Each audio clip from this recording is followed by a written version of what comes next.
And so I'm sitting at the bar.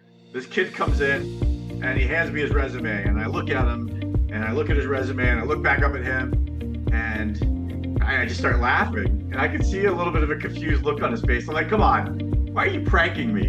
And so happy Veterans Day. Thank you all for everything that you have done to give us the life that we live. Very grateful for the veterans in my life, those that I know and those that I don't. So shout out to everybody that has put their lives on the line for us. And I wanted to get started with a little bit of a story. We've been talking about interviewing the past few days. And as we've been chatting up on interviewing, I'm always reminded of this one specific interview that I was conducting. I was working for Chuck E. Cheese. I had just moved to Pennsylvania. And while I was waiting for my King of Prussia training center location to open, this massive center that I was drooling over, they had me jumping around to other stores up and down the East Coast and doing some interviews. This one location wouldn't let us do these interviews in the trailer, so they set me up in the top floor of this bowling alley, this bar. And so I'm sitting at the bar. This kid comes in and he hands me his resume, and I look at him and I look at his resume and I look back up at him and I just start laughing, and I could see a little bit of a confused look on his face. I'm like, come on, why are you pranking me? And he's like, what are you talking about? I'm like, dude, like, come on, who put you up to this? Why are you pranking me? And I could tell by his face that he had no idea what I was talking about. So I had to clue him in. His name was Jeff Koons with an S, and his birthday was my birthday.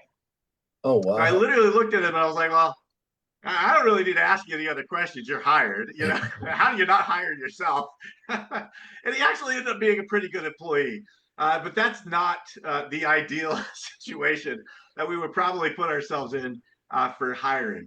Ted and I just spent a couple of days talking about competencies, about identifying what competency you need to have for the roles that you are hiring for, and then what questions you should be developing to help to ferret out or suss out or find out how competent they are at the competencies that we're looking at.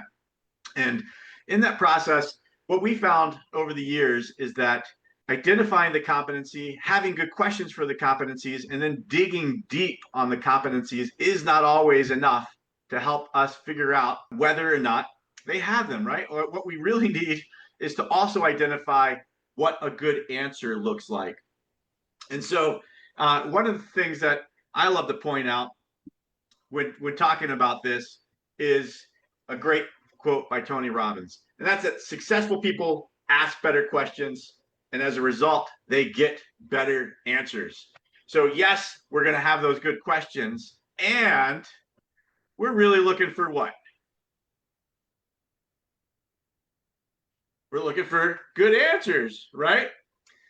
And so we need to define what a good answer is going to look like.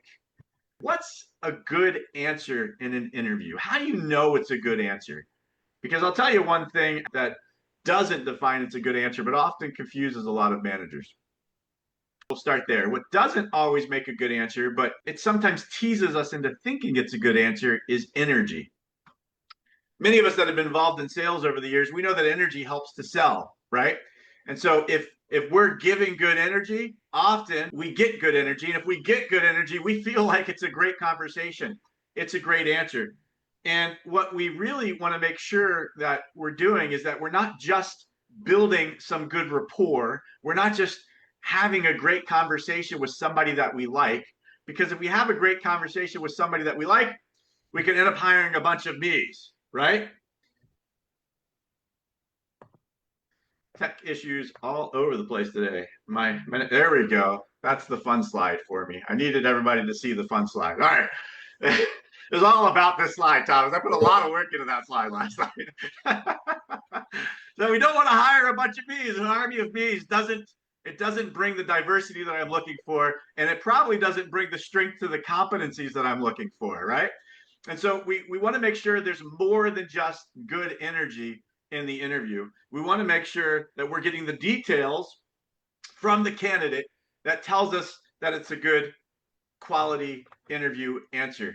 And so to that effect, what I've often encouraged managers to do as they're writing out their competencies is to also write out what a perfect answer could look like. And so if we're talking about sales and somebody came in with good energy, they could say, oh, I was the number one person on my team all year last year. Every single month, I was number one. And I hit my goals, I hit my metrics, and I made the money that I was looking for. Again, from surface level, that sounds like it could be great energy and a great interview, but what are we missing? How he got there. It was good energy, but we're missing the metrics, right? And inside of those metrics, what we realize is that we need some more specifics. We need some details. That actually was something that was said to me in an interview once.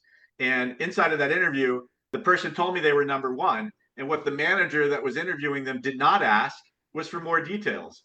And so I did the second interview. We were sitting at the table over. I did the second interview for that candidate. And come to find out in the second interview, when I asked that question, do you know how many salespeople were on the team? How many salespeople do you think were on the team? Anybody want to give me a guess? Just one. Michael, I told you that story before. You've heard it. So there's just one. He was the number one guy, but he was also the last guy, right? Like he was at the bottom as well. And so because he was the only person on the team, he was hitting his goals. Who knows if they were challenging goals? The point being is we need to dig in for details in order to figure out what those competencies are. And if we define a great interview answer, we're looking for a manager role. How many people have you managed, right? What do you do in a performance management situation? You have somebody that's underperforming. How does that conversation sound? How often are you checking in with somebody that's underperforming? Et cetera, et cetera. We're coming up with great questions, and then we're answering the questions ourselves for the culture, the vision, the values that we're looking to form inside of our business. That's why we started with vision, right? Because we want to know where we're heading. And in order to get to where we're going, we need to bring people onto our team that have similar visions, similar values, and that they're going that direction. Speaking of vision and values, that's where we're going next. Is we need to obviously be able to understand our values in order to understand whether or not the person that we're speaking with is aligned with the company values as well inside of these competencies, and to define a great answer. So tomorrow we'll have a short value segment as we go into our accountability section. And so remember, it is all in the details. So make sure you're getting the details and that you've identified the details inside of a good interview answer. If you want to take all of the bias out of it, by the way, write down the answer as verbatim as possible. If you're recording it on a video call, that's even easier. And then either you or somebody else on your team grade the answer versus the perfect answer. Did they give you the information that you need on a scale of 1 to 5? How well would you grade this answer, not knowing anything else about the candidate? And so in those situations, we can really know that we're surrounding ourselves with the people, the best people in the role to help make us the most successful that we can inside of our company. And we're avoiding what, guys? The armies of me's. All right. So, because nobody needs to see more of that. Anyway, all right. So there's some fun. Thank y'all for joining us live. If you want to register to join us live and be a part of the conversation, come back and join us tomorrow. BeMoreDaily.com. You'll get the Zoom link, and you can join us for the after conversation too.